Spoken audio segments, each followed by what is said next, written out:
우리가 이 보배를 질그릇에 가졌으니 이는 심히 큰 능력은 하나님께 있고 우리에게 있지 아니함을 알게 하려 함이라. 우리가 사방으로 우겨쌈을 당하여도 쌓이지 아니하며 답답한 일을 당하여도 낙심하지 아니하며 박해를 받아도 버림받지 아니하며 거꾸러뜨림을 당하여도 망하지 아니하고 우리가 항상 예수의 죽음을 몸에 짊어짐은 예수의 생명이 또한 우리 몸에 나타나게 하려 함이라. 우리 살아있는 자가 항상 예수를 위하여 죽음에 넘겨짐은 예수의 생명이 또한 우리 죽을 육체에 나타나게 하려 함이라. 아멘. 아멘. 할렐루야. 아멘. 아멘. 우리 오랜만에 딱 작년 이맘때였습니다. 작년 이맘때 우리 선교사님 오셔서 그때 제가 아직도 기억이 나요. 세 가지 감사라는 제목으로 우리 하나님 말씀 전해주셨는데 꼭 딱 1년이 지난 오늘 다시 저희 교회를 방문해 주셔서 예수 생명이라는 제목으로 우리 하나님 말씀 전해주실 텐데요. 우리 큰 은혜, 우리 하나님의 말씀으로 들려지는 시간이 될 수 있기를 소망합니다. 할렐루야.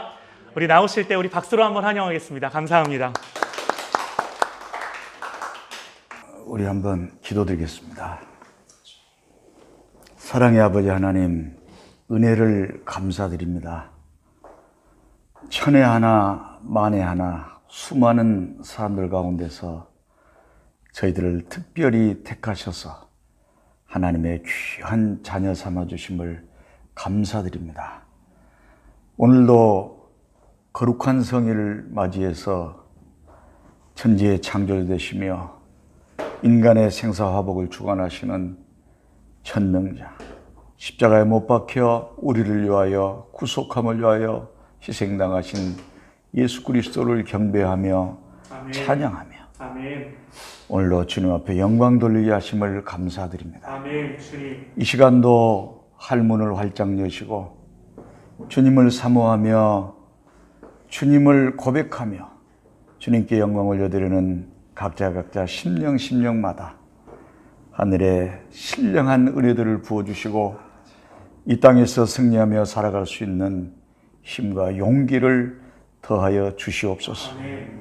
하나님, 지금도 저 세상에서는 하나님을 알지 못하는 백성들이 멸망의 길로 달려가고 있는데 하나님, 저들에게 복음을 전하는 저희들 되게 하시고 저 열방 가운데 있는 무지한 백성들에게 예수 그리스도를 전하는 저희들이 되게 하여 주시옵소서. 하나님, 오늘도 여러 가지 기도의 제목을 가지고 주님 앞에 나와 간절히 찬양하며 기도할 때에 우리의 기도를 들으시고 응답하여 주시옵소서.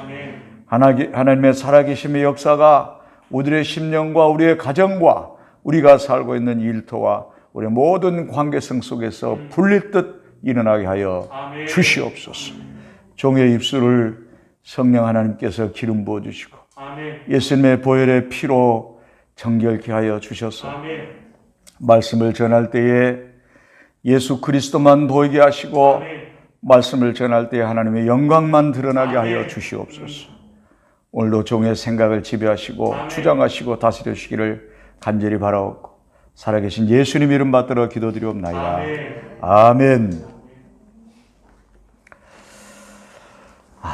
건강한 모습으로 여러분들을 다시 뵙게 되어서 참으로 기쁩니다. 부족한 저희 부부와 바누아투 선교를 위해서 잠깐만요. 바누아투 선교를 위해서 기도해 주신 여러분께 감사를 드리고 또 하나님께 영광을 올려드립니다. 사실은 제가 건강도 좀 회복하고 영적으로도 좀 재충전하는 시간을 갖고 또 저의 마지막 사역을 어떻게 진행할 것인가에 대한 주님의 뜻도 구하고 싶어서 2020년 올해는 안식년을 가지려고 계획을 했습니다. 그래서 지난 2월 28일 날 한국행 티켓을 예매를 했어요. 그러나 코로나 바이러스로 인해서 하늘길이 막혀서 나오지 못하다가 지난 9월 29일 날 대한항공 비행기가 한 대 와서 그걸 타고 무사히 한국에 입국하게 되었습니다. 사람이 아무리 자기 마음으로 계획할지라도 그 걸음을 인도하시는 분은 하나님이시니라 하는 잠언서의 말씀을 우리가 생각하게 됩니다. 여러분 우리가 알다시피 이제 전 세계적으로 코로나 바이러스로 인해서 팬데믹이 발효되었죠. 그래서 팬데믹이 발효되자 바누아투 정부는 3월 24일, 25일, 26일 이 시간을 정해놓고 그 시간 동안에 밖으로 나가는 비행기를 운행할 테니 그때까지 바누아투에 거주하는 외국인들은 빠져나가실 분들은 다 빠져나가십시오. 그렇지 않으면 그 이후에는 비행기가 언제 다시 재개될지 모릅니다 하는 공고를 했어요. 그래서 저도 이제 3월 16일 날 바누아투에서 뉴질랜드로 이렇게 빠져나왔습니다. 뉴질랜드에 와서 이제 거처가 없잖아요. 그래서 오클랜드에 한 작은 그 게스트룸, 그 한 교회에서 운영하는 작은 게스트룸이 하나 있었습니다. 그래서 그 게스트룸에서 이제 비행기 길이 열리기를, 하늘길이 열리기를 기다리고 있었죠. 그런데 3월 28일이 되니까 뉴질랜드 정부에서 바이러스로 인하여 비상 3단계를 선포합니다. 알러트 레벨 3, 3단계를 선포를 했어요. 알러트 레벨 3는 모든 회사, 학교, 교회, 뭐 직장, 뭐 상점, 레스토랑, 카페, 관공서 모든 게 이 록다운, 봉쇄도 치르지 않아요. 이동 제한. 그래서 이동도 못 합니다.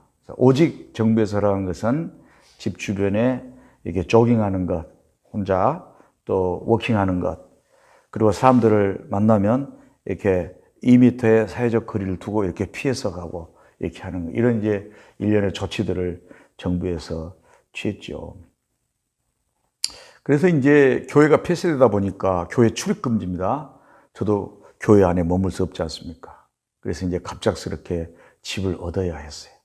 우리 신 목사님 뉴질랜드에 사셔서 뉴질랜드에서 갑작스럽게 집 얻기가 얼마나 힘들고 그 절차가 얼마나 까다로운지 잘 아시죠. 그리고 또 제 형편에 맞는 작은 집들을 구하려다 보니까 뭐 다른 사람들하고 함께 이렇게 지내거나 뭐 이런 데밖에 없어요. 플랫이라고 그러죠. 근데 그렇게 되면 제가 얼마나 또 불편하겠습니까? 자유가 제한되니까 다른 사람들은 기도도 못하고 찬양도 못하고 상당히 어려움이 많죠. 그래서 이제 기도하는 중에 3월 28일부터 비상사태로 들어가는데 3월 27일 날 겨우 집을 하나 구해서 이제 이사를 나왔습니다. 그래서 어느 차고 같은 공간을 이렇게 개조해서 이제 방으로 만들어가지고 이렇게 렌트를 내놓은 집으로 이사를 했는데 갑작스럽게 게스트룸에서 나오다 보니까 이제 살림 도구라든가 창고에 맡겨 놓았던 보관해 놓았던 살림 도구, 뭐 그릇, 이불 이런 걸 충분하게 가지고 나오질 못했죠. 그래서 이제 팬데믹이 비상 3단계 사태가 선포되어 있는 중에 창고로 그 가재도구를 좀 가지러 갔습니다. 근데 창고까지 가려면 자동차로 약 30분 정도 운전을 해서 가야 되는데 30분을 운전해서 가는 것이 법적으로 금지되어 있죠. 비상사태 속에서. 그래도 어찌합니까? 추워서 잠을 못 자겠는데 밥을 해 먹을 이렇게 그릇이 없으니까. 그래서 이제 어쩔 수 없이 제가 기도하면서 자동차를 타고 창고로 갑니다. 그런데요, 집 골목에서 이렇게 나와가지고 자동차들이 다니는 그곳에 이렇게 나와서 도로 위에 운전을 하는데 도로 위에 사람이 한 사람도 없어요. 차들도 한 대도 없어요. 제 차 외에는 그 도로 위에 차들이 보이질 않습니다. 그러니 도시가 완전히 죽은 도시가 된 것 같고 얼마나 을씨년스럽고 얼마나 무서운지 몰라요. 그래서 한 10분 정도 이렇게 가면 이제 큰 도로가 나옵니다. 뭐 우리나라로 치면은 뭐 모터웨이 그 고속할 수 있는 이런 도로라고 하지만 뭐 형편없는 그런 2차선 도로죠. 예, 그 도로를 달리는데요. 너무나 두렵습니다. 차가 한 대도 없고 제 차만 가니까. 예, 갑자기 이런 생각이 듭니다. 이대로 계속 가도 되는 건가? 아무도 없으니까. 예. 저쪽에 가면은 경찰이 바리케이트 쳐놓고, 나를 체포하는 건 아닌가, 이런 두려움도 엄습해 오고요. 예. 정말, 그 길이 막히는 출근 시간, 퇴근 시간이 되면은 아주 트래픽 잼으로 온 도로에 차들이 가득 찬 그 도로에 제 차만 한대 쭉 달리는데 한번 생각해 보세요. 재밌겠어요? 무섭겠어요? 무서웠어요. 예. 근데 저는 그 도로를 쭉 질주하면서 참으로 이상한 제 자신을 발견했습니다. 제가 평상시에 운전할 때에는 습관적으로 속도 위반을 많이 합니다. 여러분들은 어떠신가요? 속도 위반 안 하신가요? 저 경부 고속도로 달리실 때 시속 100km인데 100km만 놓습니까? 예. 저도 이게 속도 위반을 종종 할 때가 많이 있죠. 그런데 참 아이러니합니다. 차가 한 대도 없으니까 속도를 제가 정확히 지킵니다. 정확히 80km를 놓고 갑니다. 그 도로가 시속 80km였는데, 예. 차가 제 한 대밖에 없으니까 갑자기 제가 모범 운전자가 됩니다. 예. 도로 법규를 잘 지키는 그런 사람으로 변화되는 갑자기 착한 사람이 되고 말았어요. 그리고 저는 마치 인류 멸망을 소재로 하는 그 영화의 한 장면 속에 제가 있는 것 같은 그러한 느낌을 받았습니다. 그렇게 되니까요, 그 상황이 되니까 다른 때는 조금이라도 빨리 가려고 애를 쓰고 속도 위반하고 차를 이렇게 비켜고 저렇게 비켜고 차선을 바꾸면서 갔는데 조금 빨리 가고 늦게 가고가 아무런 의미가 없어요. 제 한 대밖에 없으니까. 차선 바꿀 일도 없죠. 속도 정확하게 지키면서. 여러분, 우리 인생이 언젠가는 이렇게 나 홀로 운전하듯이 그 넓은 도로에 내 차 한 대만이 가야 하는, 나 홀로 가야 하는 그날이 올 날이 있겠구나. 그때가 되면 아무도 나와 동행해 줄 수가 없고 오로지 나 혼자만 가야 하는 그 길. 그 길 위에 나 혼자밖에 없으니 수억을 호가하는 명품 차도 아무런 의미가 없습니다. 아무도 봐주는 사람이 없고 비교할 사람이 없고 나 혼자밖에 없으니까 그 높은 명예도, 그 큰 권력도, 아무리 많은 부도 별 의미가 없습니다. 여러분, 우리들에게는 멀지 않아서 그러한 날이 찾아옵니다. 인생의 마지막 날이 찾아온다는 것이죠. 그때에는 모든 것을 다 놔두고 아무도 함께하지 않는 그 길을 호련히 가다가 급기야는 홀홀 불이 타는 지옥으로 떨어지는 결과를 갖게 되고, 애석하게도 지금 저 세상에는 이 사실을 모르는 수많은 사람들이 방황하고 있는 것입니다.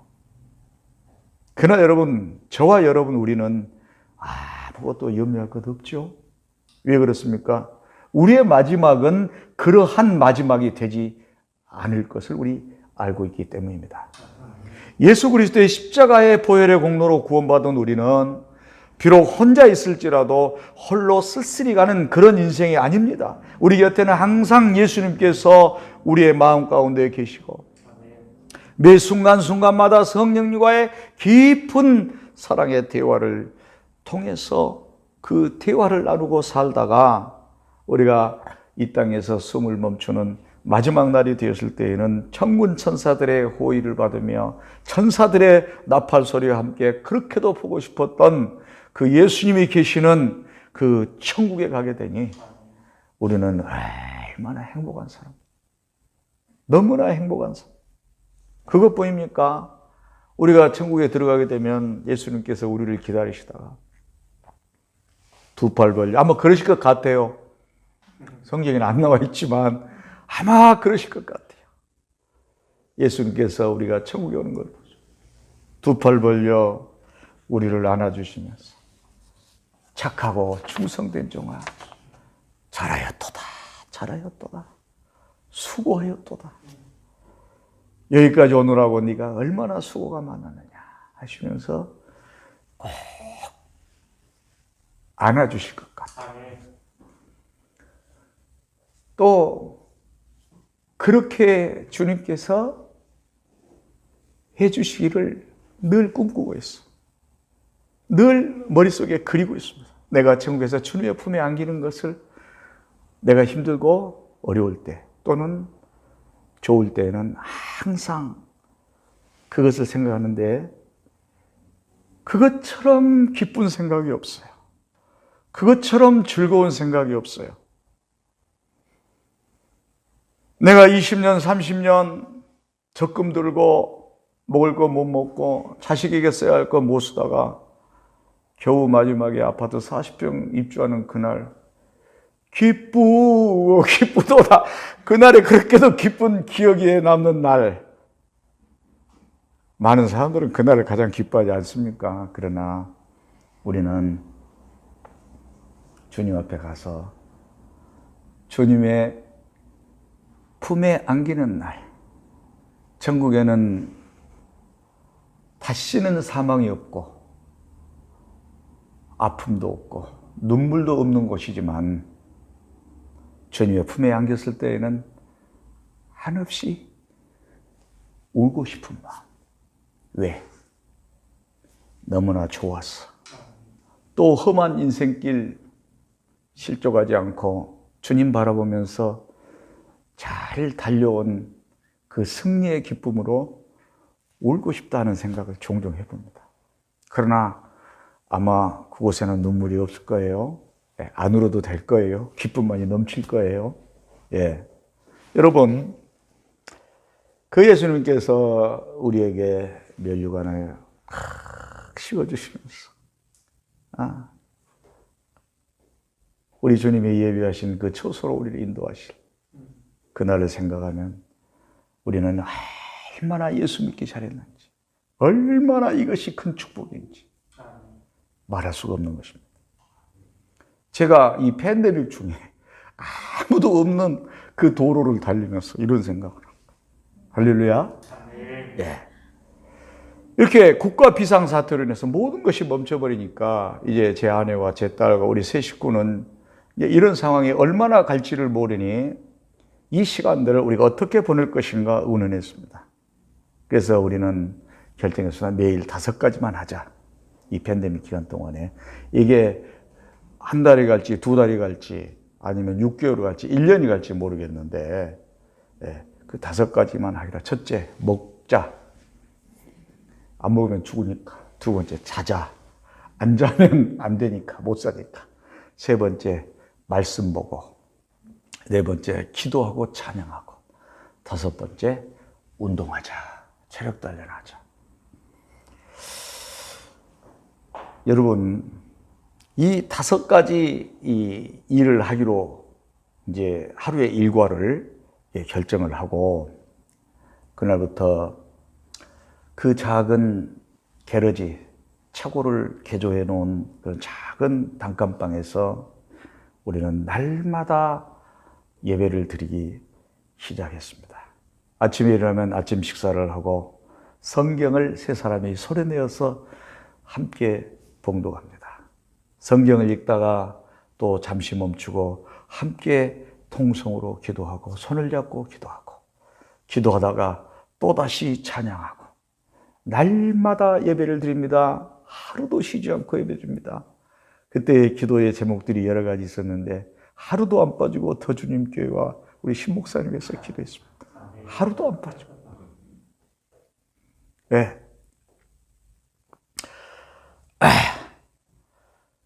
정말 여러분 날마다 부흥 집회를 합니다. 가족 부흥회. 예. 때로는 오전 내내, 때로는 오후 내내, 때로는 밤 12시까지 말씀 읽고 찬양하고 기도합니다. 그러다 보니까 은혜가 임하죠. 성령님이 임하니까 울며 불며 온 집안이 눈물바다, 울음바다가 되고 웃음바다가 됩니다.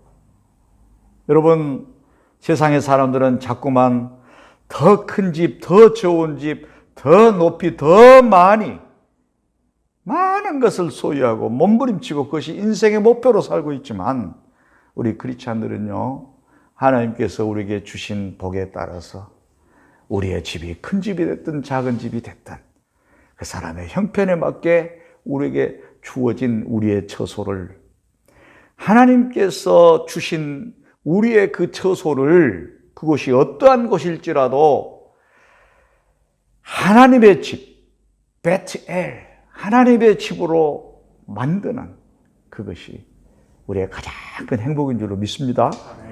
예. 그래서 우리가 거하는 그 작은 공간을 성령님의 임재와 기름 부음이 가득한 하나님의 집으로 우리는 만들어 갔습니다. 어느 날 우리가 예배드리다가 문득 이런 얘기를 했습니다. 우리 가가를 하나 정하자. 가가. 나라에는 국가가 있고 학교에도 가면 교가가 있고 회사에도 가면 사가가 있고 군대에도 가면 사단가 중대가 대대가 중대가 다 있거든요. 그런데 우리 가정에도 이거 가가가 하나쯤 있어야 되지 않겠느냐. 그래서 우리가 이렇게 얘기를 하다가 가가를 정했습니다. 그 가가가 무엇이냐면은 스콧 브레너 목사님이 부른 그 레이지파라고 하는 그 분들이 부른 나의 예수 가가로 정했어요. 그래서 날마다 나의 예수를 가가로 불렀어요. 여러분 나의 예수 아시죠? 네, 제가 한번 조금 불러볼까요? 네. 나의 예수 온 맘 다해 사랑해요.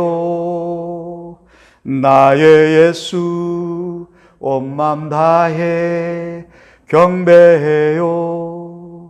예수님께 온 맘 다해 순복해요.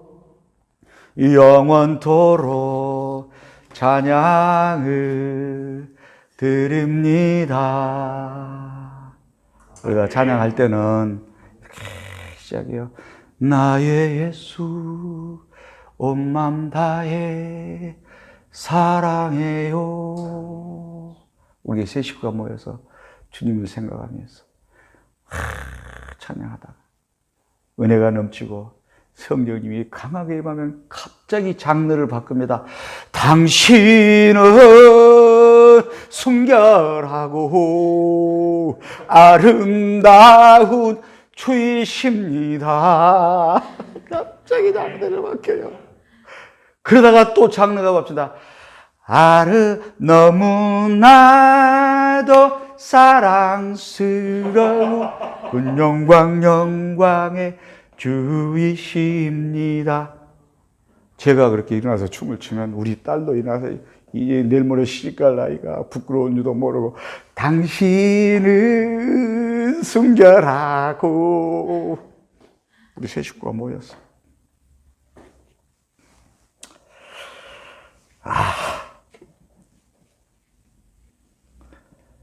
한참 그렇게 하다 보니까 세상과 나는 간 곳 없고 구속한 주만 보이도다. 이것이 나의 간증이요 이것이 나의 찬송일세. 나 사는 동안 끊임없이 예수님만 찬양하리로다.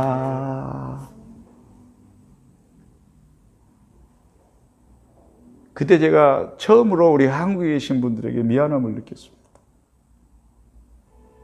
팬데믹이 되니까 우리 고국의 성도님들은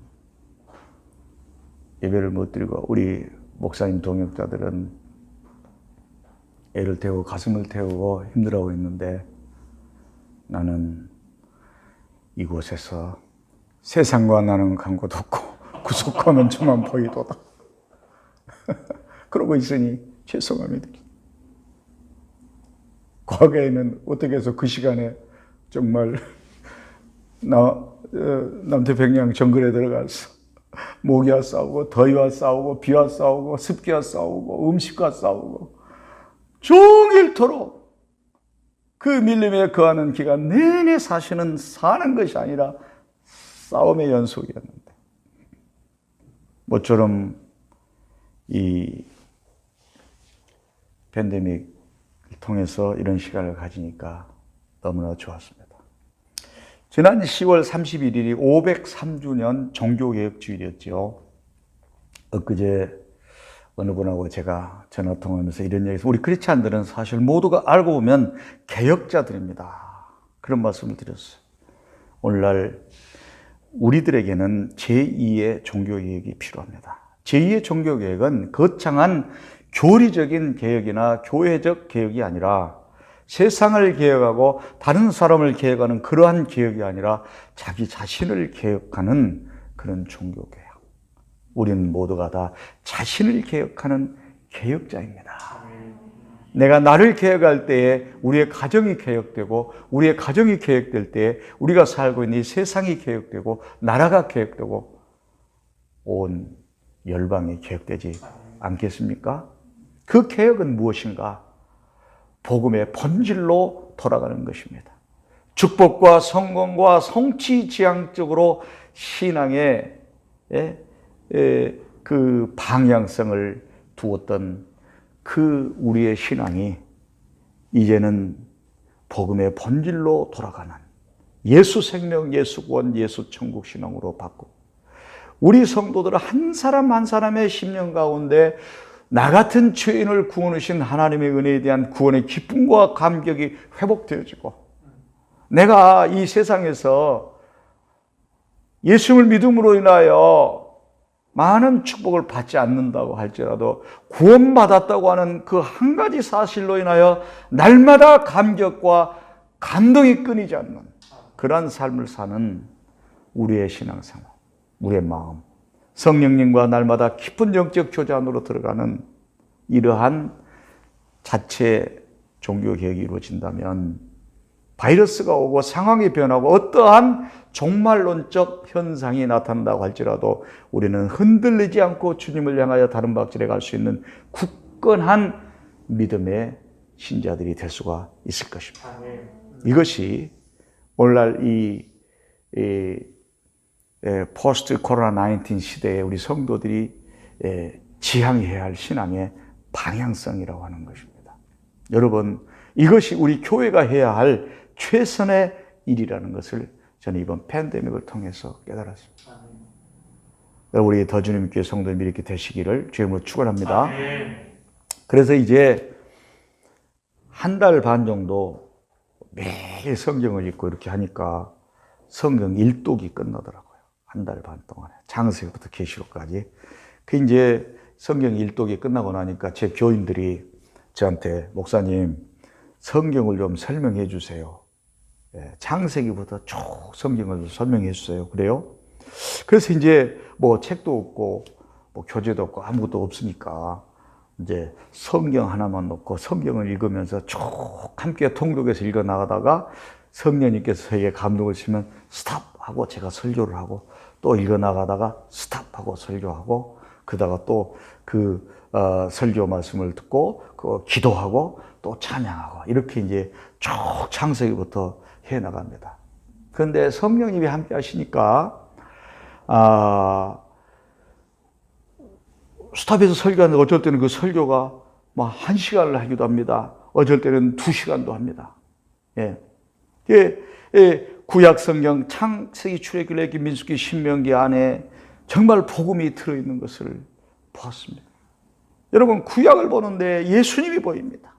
구약을 보는데 오늘의 교회가 보입니다. 구약을 보는데 하나님의 종들의 모습이 보이고 오늘날 성도들의 모습이 그 성경 안에 보이고 특별히 내 모습이 보이고 우리 가정의 모습이 보여서 한없이 울고 또 울고 울면서 기도했습니다.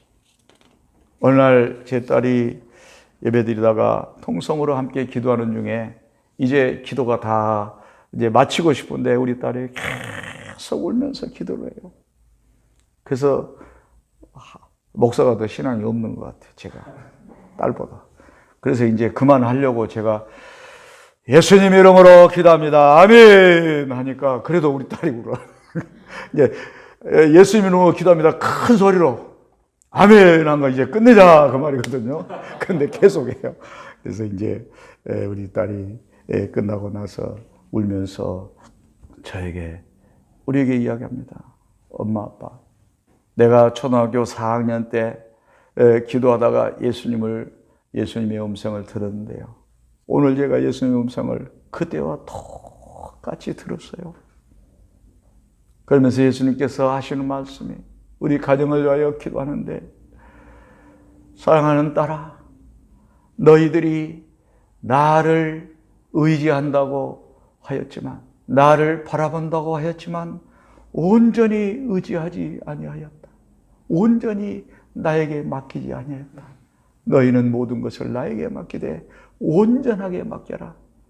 그리고 잠잠히 내가 너희 가정을 위하여 어떻게 일하는가 바라만 보라. 오늘 우리 부른 찬양.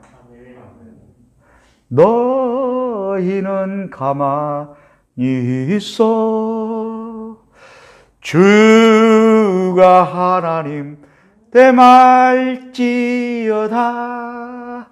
열방과 세계 가운데 주가 높임을 받으리라. 하나님께서 높으심을 받으시기 위하여 너희 가정을 어떻게 사용하는가 보라. 그 대신 너희들은 잠잠히 나를 의지하고 바라만 보라. 온전히 바라보라.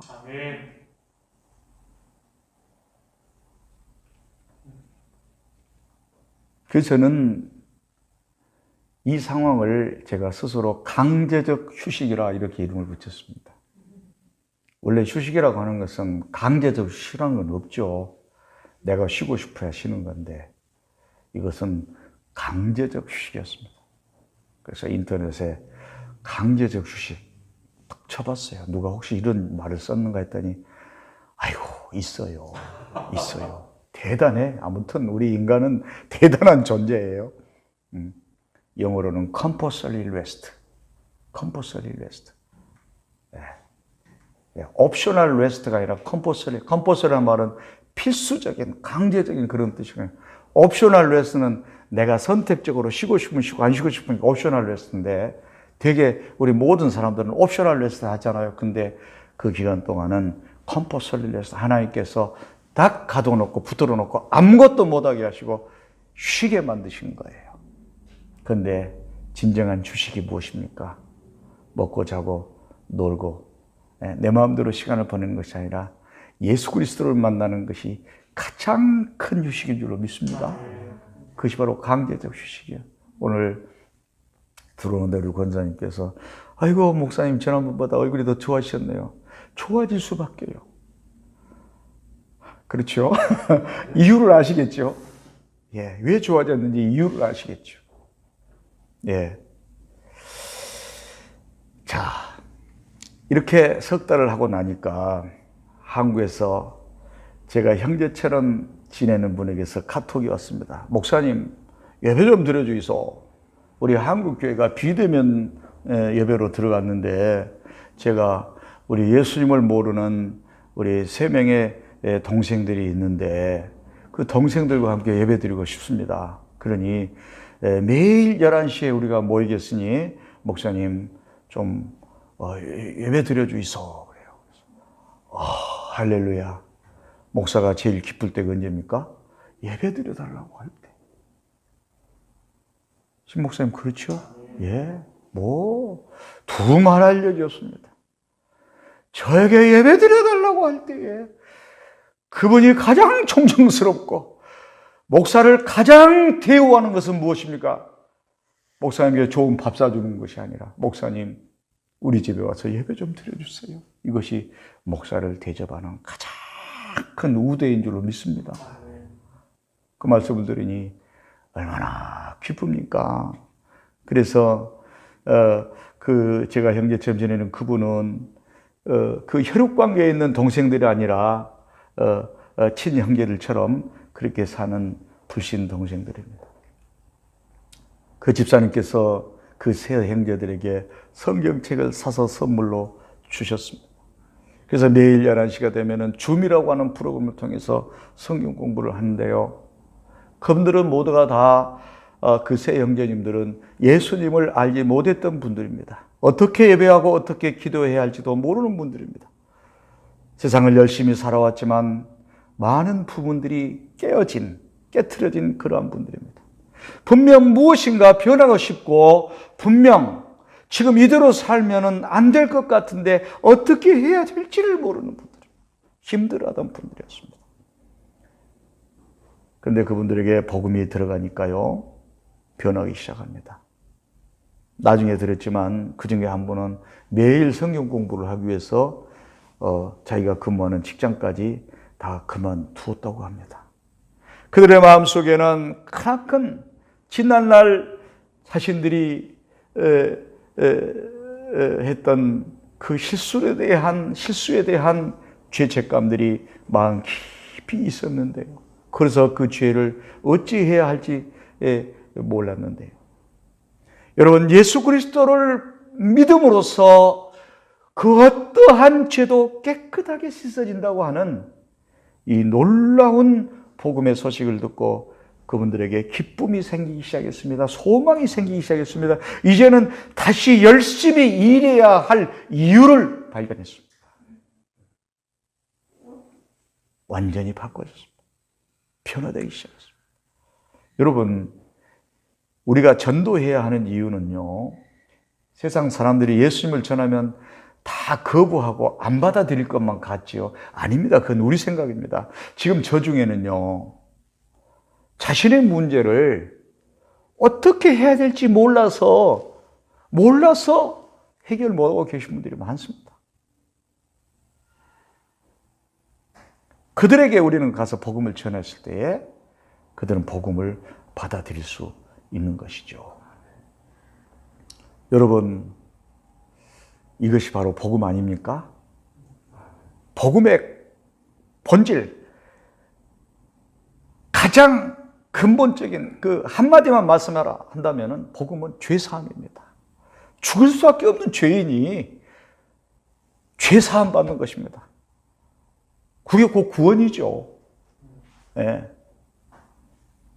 죄사함 없이는 구원받을 수 없지 않습니까?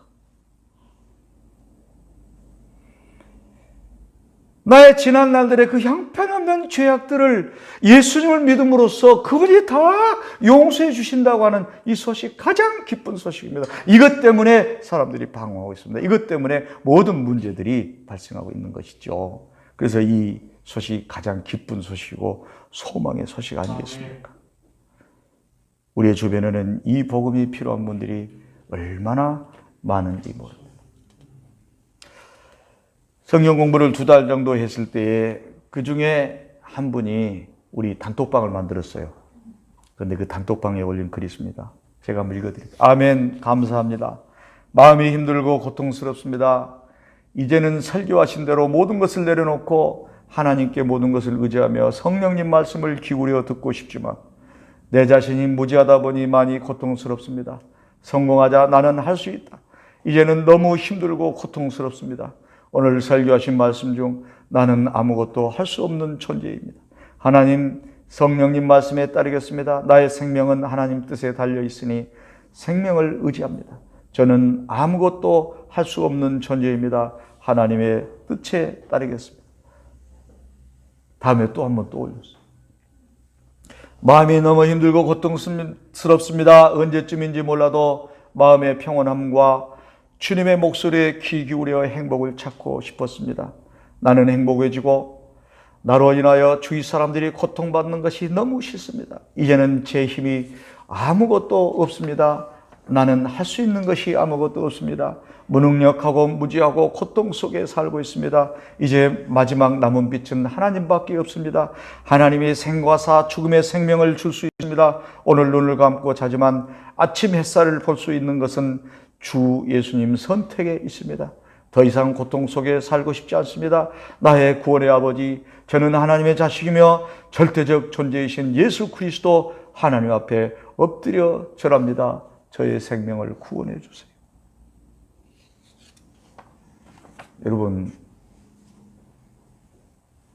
요즘 이런 기도하시는 분들 얼마나 몇 분이나 계십니까? 하나님 복 주세요. 우리 가정 축복해 주세요. 우리 자녀를 잘 되게 해주세요. 우리 남편 승진하게 해주세요. 하나님 사업 성공하게 해주시오. 이런 기도는 수도 없이 들어볼 수 있지만 예수 그리스도를 내 생명으로 고백하고 그분께 구원을 간절히 구하는 이런 기도를 얼마나 볼 수가 있겠습니까? 저는 여러분 아시다시피 능숙한 그런 기도는 아니잖아요. 예수를 믿은 지가 얼마 안 됐지만 그런 표현은 아니잖아요. 그러나 이 고백이야말로 하나님께서 가장 기뻐하시는 고백이요, 가장 위대한 고백임을 저는 믿습니다. 여러분, 저는 그 일련의 이러한 과정 속에서 영혼 구원을 위한 하나님의 열심을 보았습니다. 선교사가 팬데믹으로 선교를 잠시 멈추게 되니까 하나님께서는 또 다른 구원이 필요한 자들을 저에게 보내주셨습니다. 그래서 하나님은 영혼 구원의 사역이 쉬지 않도록 하나님께서 역사하셨어요. 여러분, 이 말씀이 이사야서 9장 7절 말씀에 나오잖아요. 정사와 평강의 더함이 무궁하며 또 다윗의 왕자와 그의 나라에 군림하여 그 나라를 굳게 세우고 지금 이후로 영원히 정의와 공의로 그것을 보존하실 것이라. 만군의 여호와의 열심히 이를 이루시리라. 여러분 아시다시피 이사야 9장은 메시아가 나타나실 것을 예언하는 예언장입니다. 메시아 예언장입니다. 흑암의 해가 든 백성이 큰 빛을 보고 사망의 그늘질 땅에 거주하던 자들에게 빛이 비추도록 그 어깨에 정사를 맨 기묘자 모사 평강의 왕 예수 그리스도를 보내주시겠다고 하는 메시아 예언장 아니겠습니까? 그 장 속에 하나님께서 그 일들을 이루기 위해서 기묘자 모사 평강의 왕 예수 그리스도 구원자를 이 땅에 보내주시기 위하여 그 하나님의 열심을 내셨는데, 그 하나님의 열심이 우상 속에 빠져있던 아브라함을 부르셔서 가나안 땅으로 보내시고, 그 하나님의 열심이 아브라함의 후손에서 다윗 왕이 태어나게 하시고, 그 하나님의 열심이 다윗의 후손에서 예수 그리스도가 나게 하시고, 인류 구원을 위한 하나님의 열심이 얼마나 크셨던지 급기야는 당신이 직접 이 땅에 인간의 몸을 입고 내려오셔서 온갖 부끄러움과 고난을 다 당하시고 십자가에 못 박혀서 죽으시는 그 열심, 그것뿐입니까? 예수님께서 달리시고 돌아가신 이후에 우리 주님께서는 성령님을 보내셔서 오늘 또 하루도 쉬지 않고 우리를 위하여 간구하고 계시고 오늘도 쉬지 않고 성도들에게 찾아가셔서 위로하여 주시고 오늘도 쉬지 않고 구원받을 영혼들을 그 마음을 터치하여 주셔서 구원받을 영혼들에게 하나님의 사람들을 보내셔서 그들을 구원의 자로 부르고 계십니다. 우리는 쉬어도 하나님의 열심은 쉬지 않습니다. 우리는 멈추어도 하나님의 열심은 멈추지 않습니다. 우리가 한숨 쉬고 있는 그 순간에도 인류 구원을 향한 하나님의 열심은 끊이질 않습니다. 이게 하나님의 열심이죠. 포스트 코로나 19 시대에 우리 성도들이 가져야 할 첫 번째 신앙은 바로 이것입니다. 사람은 쉬어도 우리는 쉬어도 하나님은 일하고 계신다. 여러분, 비대면 예배가 되니까 이게 혼돈 속에 빠집니다. 에? 이 영적 코마 상태로 들어갑니다. 그래서 어떻게 해야 될 줄 모릅니다. 날마다 열심히 목회하고 열심히 일하던 분들이 교회 숫자가 절반으로, 제가 만난 많은 분들 중에 절반으로 줄어들었습니다. 재정적인 문제 역시 비슷합니다. 일할 때 우리가 굳게 붙들어야 할 건 무엇인가? 우리는 환경과 여러 가지 여건을 통해서 우리가 쉴 수밖에 없는 그런 상황에 들어갈지라도 하나님은 지금도 결코 쉬고 계시지 않는다.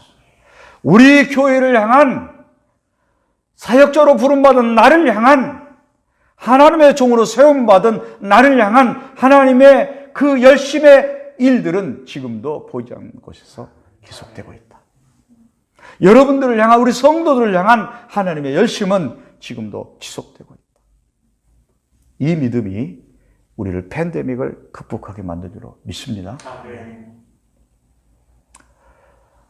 여러분, 사람들은 전도가 막히고 선교가 막혔다고 낙심과 좌절 가운데 있을지 모르겠지만 성령님은 여전히 구원받을 자들을 향한 하나님의 계획을 차근차근 지금도 보이지 않는 곳에서 진행하고 계십니다. 중요한 것은 우리 안에 이러한 구원의 감격이 있어서 날마다 우리의 심장에 예수 그리스도로 펌핑, 팡팡팡팡 이 펌핑하고 있느냐 하지 않느냐, 이것이 중요한 것입니다. 오늘 조금 일찍 와서 카페에서 커피 한잔 하면서 우리 신 목사님 기다리고 있는데 가슴이 설레는 거예요. 꼭 뭔 선보는 자리에 가기 전에 가슴 설레는 것처럼 가슴이 설레는 거예요. 왜? 오늘 설교하기를 생각하니까. 오늘 여러분과 함께 예수님을 이야기하고, 오늘 여러분과 함께 하나님의 나라를 이야기하고, 여러분과 함께 구원을 이야기하고, 여러분과 함께 하나님의 영광을 찬양할 걸 생각하니까 가슴이 팡팡팡팡 뛰는 거예요. 할렐루야. 여러분, 초대교회 성도들은 이 설렘과 이 예수 그리스도에 대하여 그 심장이 고동치는 구원의 감격으로 인하여서, 천국에 대한 소망으로 인하여서 그들의 심장이 요동치는 그 요동이 심장 속에 있었잖아. 여러분, 우리가 회복한 그거예요. 이 팬데믹을 통해서 하나님께서 어쩌면 그것을 회복하기를 원하고 계신지도 모릅니다. 사도 바울은요, 일찍이 그 구원을 향한 하나님의 열심을 깨달았던 분입니다. 그래서 고린도후서 11장 2절에 내가 하나님의 열심으로 너희를 위하여 열심을 내노니, 자기 열심이 아니라 하나님의 열심. 사도 바울은 하나님께서 얼마나 인류 구원을 위한 우리 인간이 낼 수 없는 그 열심을 하나님께서 내고 계신다고 하는 것을 사도 바울은 깨달았던 거예요. 어느 정도까지 열심을 내셨어요? 당신이 죽기까지 열심을 내셨던 하나님의 열심을 알고, 나도 그 하나님의 열심으로 너희를 위하여 열심을 내노라. 얼마나 위대한 고백입니까? 그 열심을 사도 바울은 어디에 쏟았느냐? 내가 너희를 정결한 처녀로 한 남편인 그리스도께 드리려고 중매함이로다.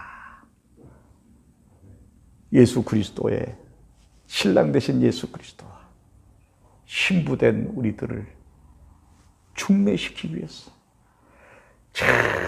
알지 못하는 저들을 데리고 와서 예수님께 중매시키, 예수님과 결혼시키게 하기 위해서 그는 하나님의 열심으로 열심을 내었다. 그러니까 여러분, 우리는요, 우리의 열심은 어디에 집중되어야지 하느냐? 영혼 구원, 중매하는 일, 예수를 모르는 자들과 예수님을 충매하는 일에 최고 열심을. 여러분, 예수 그리스도의 생명으로 가득 찬 성도는 어떠한 문제가 와도 아무런 문제가 없습니다. 오늘 읽은 성경 말씀 보니까 우리가 이 보배를 질그릇에 가졌으니 그랬죠. 이 질그릇이라고 하는 걸 우리 자신을 표현하지 않습니까? 질그릇은 어떻습니까? 금그릇, 은그릇, 또 옥으로 만든 그릇이 아니라 질그릇입니다. 흙으로 만든 질그릇, 투박하고 썩 아름답지도 않고 썩 튼튼하지도 않는 금그릇 같은 거 땅에 떨어뜨려도 깨어지지 않지만, 제가 언젠가 항아리를 가지고 질그릇죠. 그걸로 항아리를 씻는데, 우리 아내가 씻어달라고 해서 씻는데 항아리에 물이 묻으니까 얼마나 미끄럽습니까? 잘못해서 떨어뜨려서 박살나버립니다. 떨어뜨리면 박살나버리는 이러한 존재, 질그릇, 연약한 존재의 표상, 투박하고 보잘것없는 존재의 모습을 질그릇으로 표현했죠. 그러한 질그릇과 같은 우리들에게 보배되는 예수 그리스도, 보배되는 예수 그리스도를 가졌으니, 우리 성도들은요, 이 질그릇 같은 존재점 예수 그리스도를 가졌다 그랬어요. 여러분, 저는 이번에 우리 인간이 얼마나 보잘것없는 존재인지를 알았습니다. 이 바이러스, 이 팬데믹이 오니까 말 그대로 다들 정말 혼수 상태에 빠집니다. 온 세상이 조그마한 세균 하나가 오니까.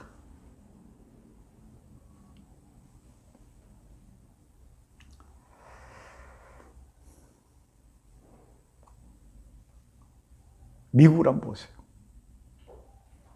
민주주의의 최고의 꽃을 피웠다고 하는 미국.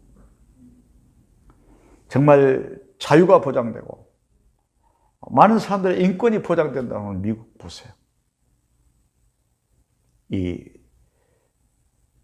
팬데믹이 오니까 민낯이 드러납니다. 이건요, 우리 인간의 존재는요, 누구도 예외가 없습니다.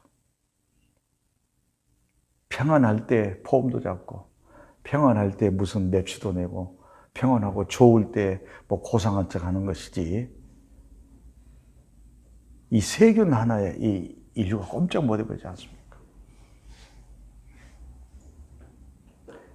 그런데 그렇게 연약하고 보잘것없고 그렇게 부족한 존재일지라도 그 안에 예수 그리스도가 있으니, 여기서 예수 그리스도는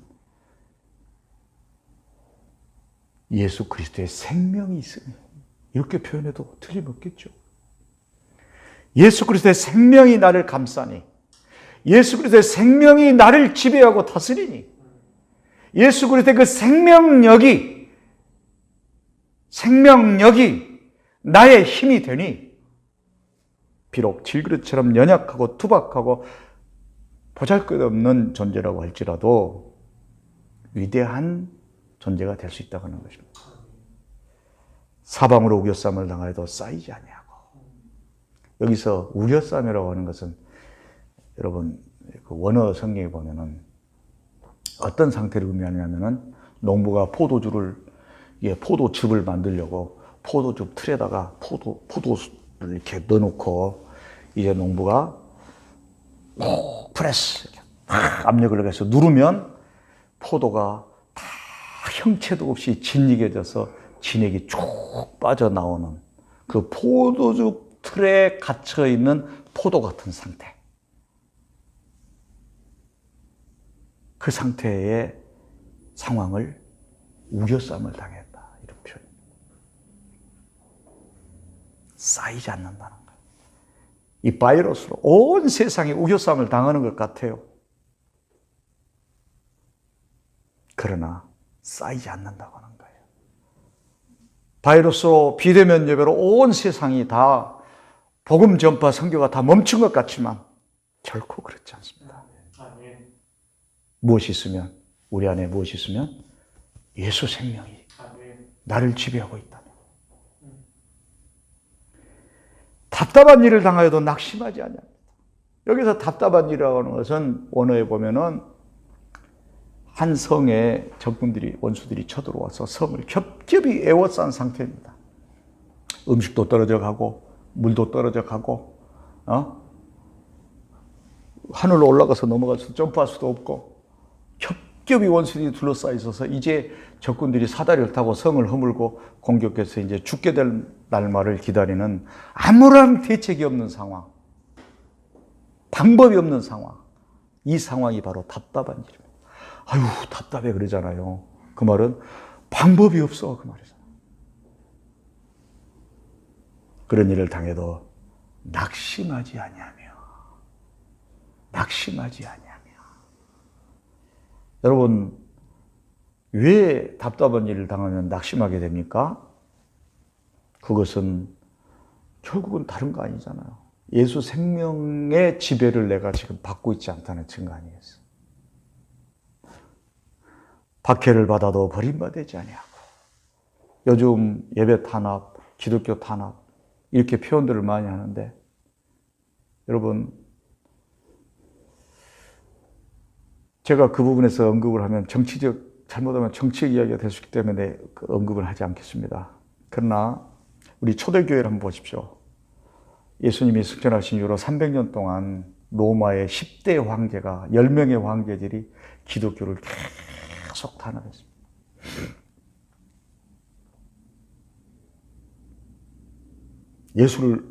예배를 못 드게 하는 그런 것이 아닙니다. 걸리면 죽입니다. 짐승의 밥이 되게 하고 십자가에 달고 끓는 가마 솥에 기름을 끓여서 기름 속에 빠뜨리고, 이런 박해가 300년 동안 이어졌습니다. 1, 2년이 아닙니다. 한두 달 아닙니다. 지금 뭐 한 몇 개월 오니까 예배 못 드리니까 뭐 그냥 죽둥살둥하는 거예요. 초대교회 300년을 이게 무슨 박해예요? 예배 못 드리게 해요? 아니잖아요. 비대면으로 드리라는 거잖아요. 바이러스 때문에. 더 이상 언급 안 합니다. 잘못하면 정치 이야기 돼버리니까. 예. 예배를 못 드리게 하는 거 아니거든요. 바이러스가 만연하고 막 퍼지니까 그것도 앞으로는 지속적으로 비대면이 아니라 한 시간을 정해놓고 한시적으로 비대면에 드리라는데 이걸 박해로 생각하는 거, 핍박으로 생각하는 거. 초대교회를 보세요. 진짜 핍박이 뭔지. 예배 드리다가 걸리면 다 죽여버렸어. 1, 2년, 한두 달 아니고 몇 개월 아니고 1, 2년이 아니고 300년 동안. 그 300년 동안에 기독교는 유럽을 완전히 장악해버렸습니다. AD 313년도에 로마의 콘스탄틴 황제가 도저히 안 되겠다. 저 기독교인들이 저렇게 성장하니 자칫 잘못하면 자신의 정권에도, 자신의 왕자에도 위협이 되겠다고 생각해서 신하들에게 여봐라, 기독교인들을 다 죽여버려라. 이제 가차없이 걸리면 다 죽여라 하니까 신하가 폐하, 그렇게 하기에는 너무 늦었습니다. 폐하의 어머니 헬레나 여사도 이미 기독교인이 되고 말았습니다. 콘스탄틴 대제가 방법이 없었어요. 그래서 그는 정치적인 노련한 사람이었기 때문에 역으로 기독교를 핍박한 것이 아니라 그렇다면 기독교를 국교로 공포를 반대로 자기가 하고 싶어서 한 게 아니에요. 우리 복음의 힘은 이런 힘이 있습니다. 뭐 비대면으로 간다고 그래서 무슨 기독교 망하는 거 아니에요. 초대교회는 다 비대면으로 드렸어요. 숨어서 가정에서, 굴 속에서, 암열에서.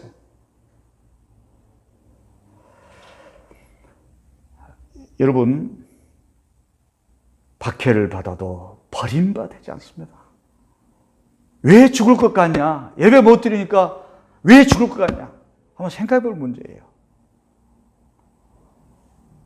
내가 이렇게 얘기하면 또 이게 잘못하면. 그건 어쩔 수 없어요. 본질은 본질이고, 진리는 진리예요. 아무리 가정에서 예배를 드려도 내 안에 예수 그리스도가 있고, 예수 생명이 내 안에 넘쳐나면 문제 없어요.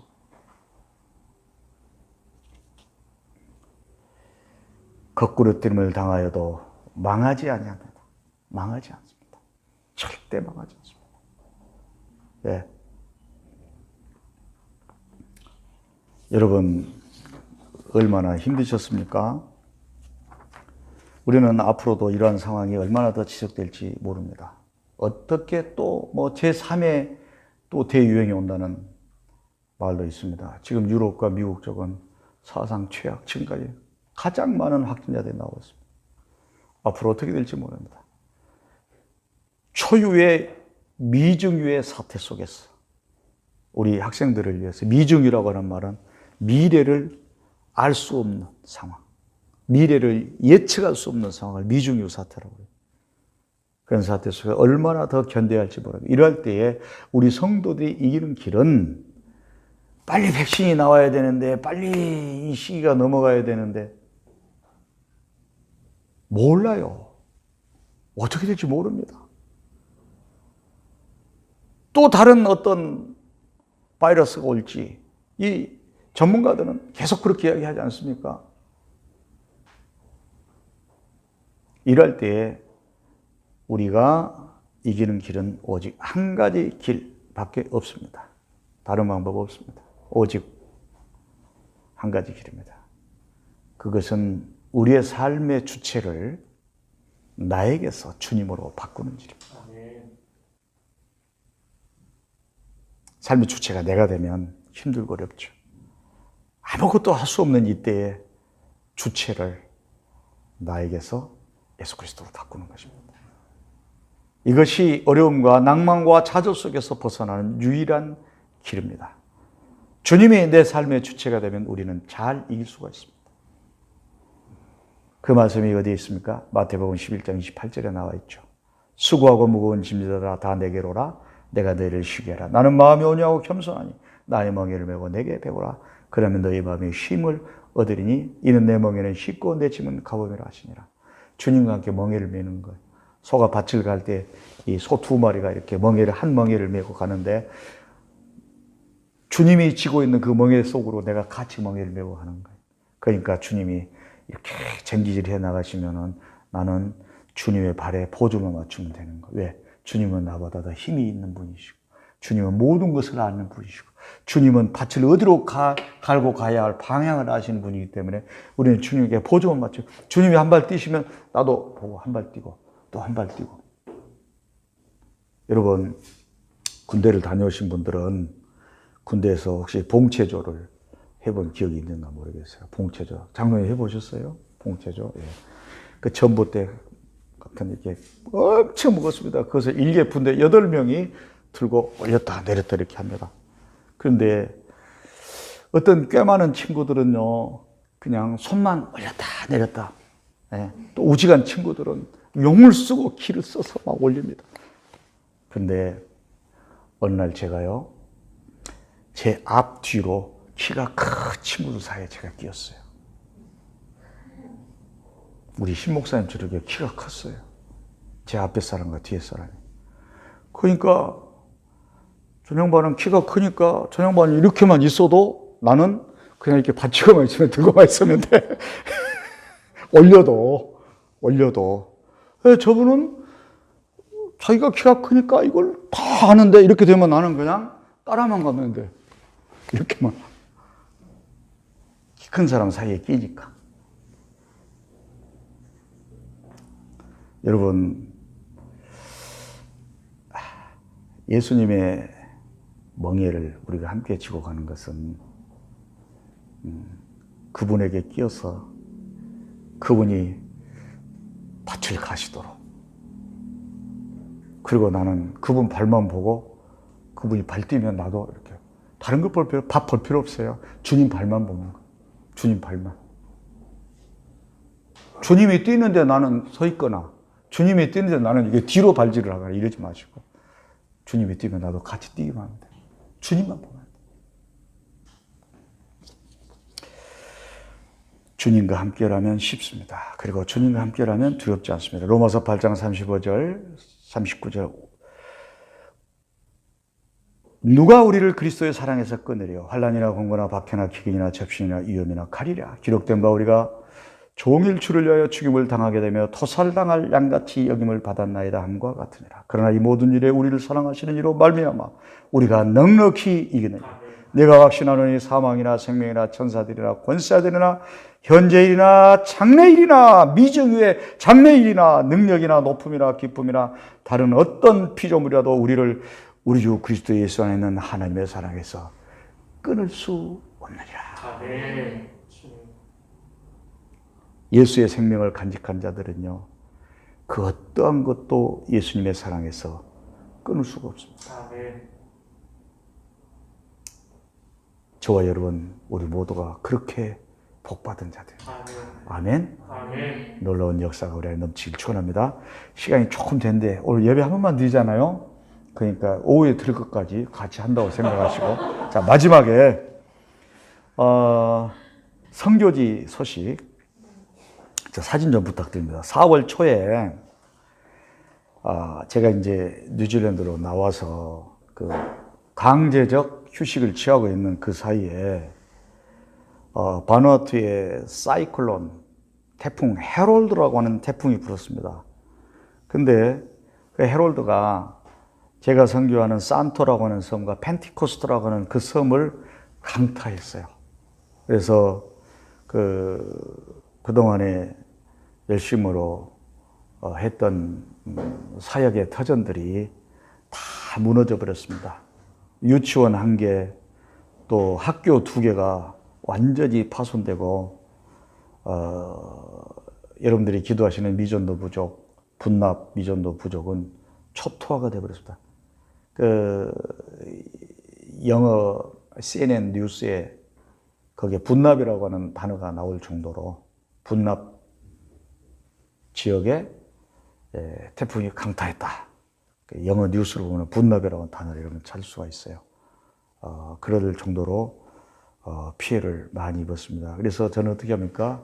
이제 거기를 갈 수가 없으니까 이제 뉴질랜드에서 원격으로 1차 구호를 하는데 쌀 120포, 25kg짜리 120포, 라면, 참치 이런 것들을 다 그리 보내서 여러 부족 마을에 와라타우 부족, 라키라키라이 부족, 또 러노로 부족, 또 분납 부족에게 쌀을 보내서 1차 구호를 했습니다. 이제 건물 복구는 비행기가 운항되면은 제가 들어가서 직접 해야 합니다. 이렇게 자재를 사서 주거나 이렇게 하는 건 조금 위험합니다. 없어질 위험이 너무 커서. 그래서 지금 보시는 이제 이 사진이 지금